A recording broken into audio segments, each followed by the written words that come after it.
Hello, friends. It's your boy Jeff here with you again. Man, I'm going 5 for 5 here lately for videos. Um, Thank you all for the positive response on the 78 Cavalcade.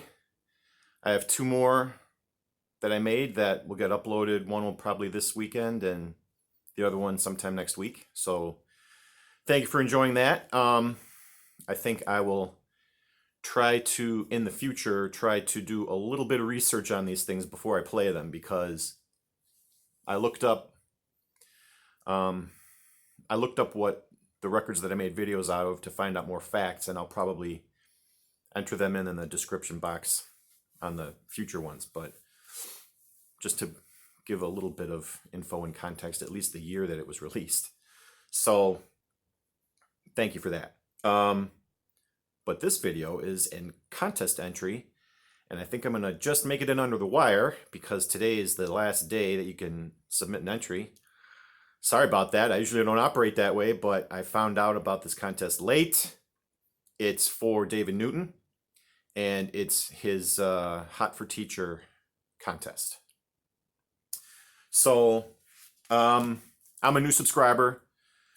I think I've seen you before, David, on the VC. I think we may have interacted. The name sounds familiar, but for whatever reason, I wasn't subscribed.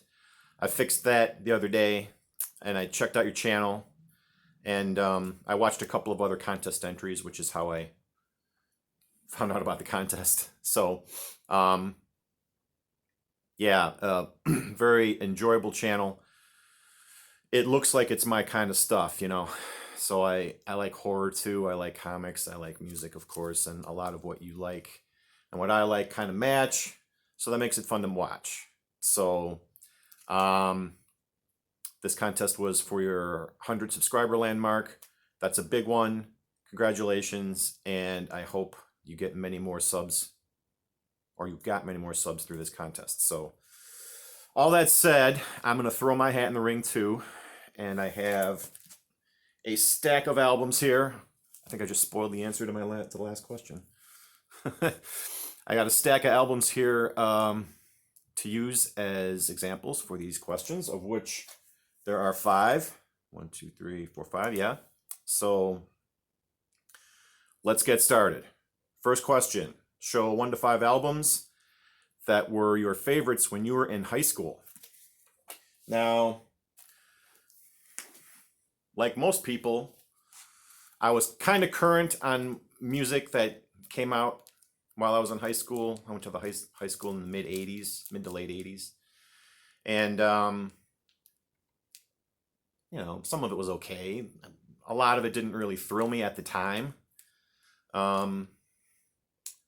I was listening to stuff from the 60s and the 70s more than anything I was listening to that came out in the 80s.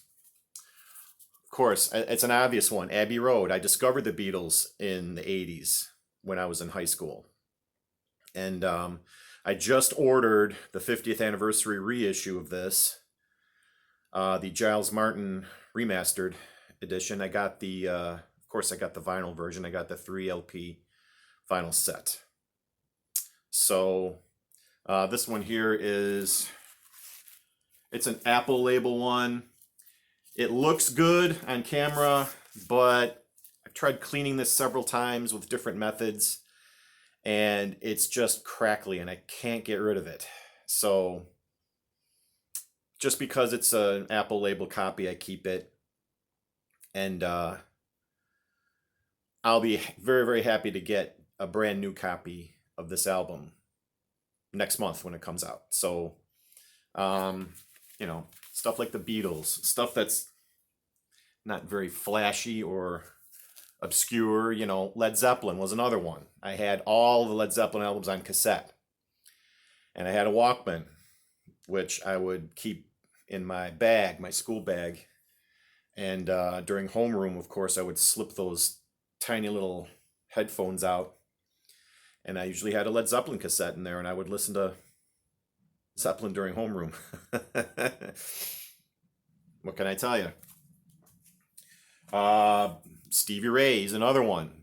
He's the guy that was, the super talented monster blues rock guitarist of my era. Um, I was a little baby when Jimi Hendrix died, and Eric Clapton was just wasn't really doing this kind of music at that time. He would go back to it later, but like all the big blues rock guitarist guys who could play those hot licks were either dead or they'd moved on. So Stevie Ray kind of reignited that genre, and I ate this stuff up. And then of course, shown this one many times. This was one of the few current albums that I played relentlessly when I was in high school. Joshua Tree by U2. This is still my original copy. Everybody had this album. Everybody was playing it, and it just captured a moment, in 1987, and it broke them real big in the States, and they became, of course, monster stars from that album. And I'm just going to show one more. I could keep going and going and going, but The Who was another big one. Quadrophenia, Who's Next, Tommy, Live at Leeds, all those albums I just ate up. Of course, this is an 80s repress. And that type of hard, fast rock music was right up my alley. So while later on I would come to appreciate a lot of albums that came out in the 80s, at the time when I was in high school, it just wasn't doing it for me. So, and even to this day, I'm listening to stuff, from 10, 20 years ago and just finding out, oh, that's pretty good. I'm behind, but that's just the way I am with music. My kids keep me up to date on some stuff, but there's a song here or there that I might like, but for the most part, I'm behind the times when it comes to music.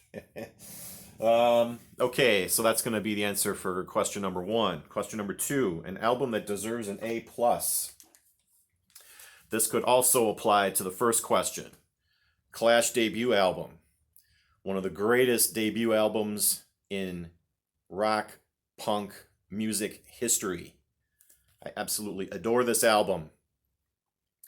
When I got back into vinyl 8 years ago now, the Clash albums were among the first that I had to track down and get on vinyl because I'd owned them on CDs, cassettes, stuff like that. But when I made the decision to go all in on vinyl, the Clash were at the top of my list to acquire their albums.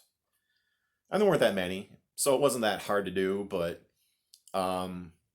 this album, you can put this on today and it sounds just as fresh, energetic, and amazing as it did in 77 when it came out. So this is my A+ album. And following that up with the next question, an album that didn't quite make the grade. John over at the Digital Gramophone did a couple of videos showing his top 20 Bruce Springsteen albums. And this album was towards the top of his list. I'm not going to tell you where. But for me, and I should qualify this. I have to listen to this again. I've been meaning to play this again. Tongue of Love was kind of where I jumped off the Springsteen train. Before this, I was all in with Bruce, Born in the USA, Born to Run, The River, Darkness. Nebraska I didn't get into until later. I heard it and I was like, because I wanted more to rock instead of the acoustic stuff. Nowadays, as an adult, that album is tops. It's amazing. At the time, to a 14, 15, 16-year-old kid, you're just not going to get it. So By the time this album came out in '87, I was like, all right, Bruce put out another album. Yeah, let's go, let's go. And then I heard this and I'm like, what?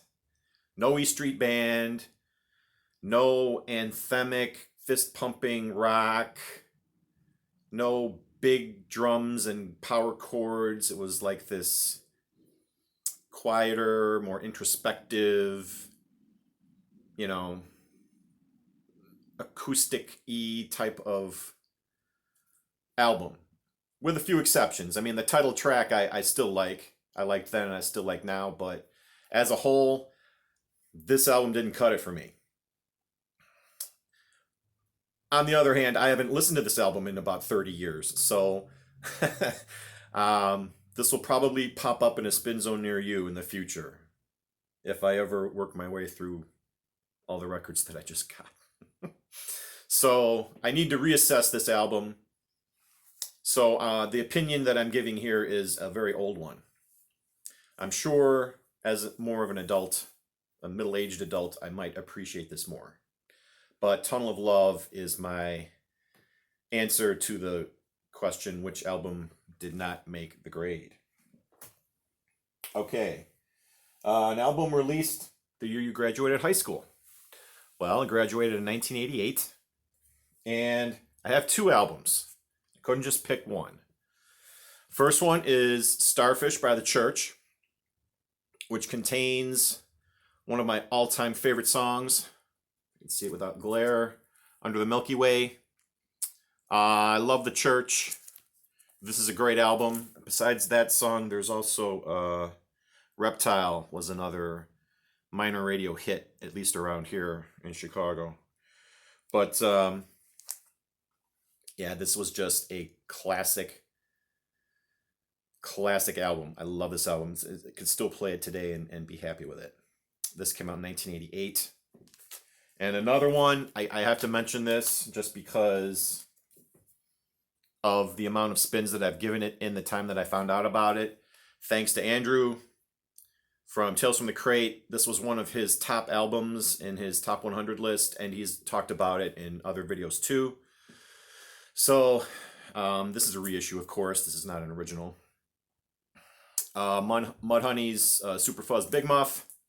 This came out in '88 too. I had no idea who Mudhoney was in 1988. You know, I was a kid in the Midwest. I knew nothing about any Seattle band or anything like that. I'm sure if I had heard it at that time, I probably would have liked it. When I finally did get this album and play it like a year or two ago, it just I went nuts with it, and I played it endlessly over and over and over again. So I have to give this one a shout out too. This came out in '88 as well. You know, there weren't a ton. I don't have a ton of albums from that year either. I mean, I have some, but in terms of ones that I really would want to use for the answer to this question, The Church and Mudhoney are my answers. So I give you 2 for that one.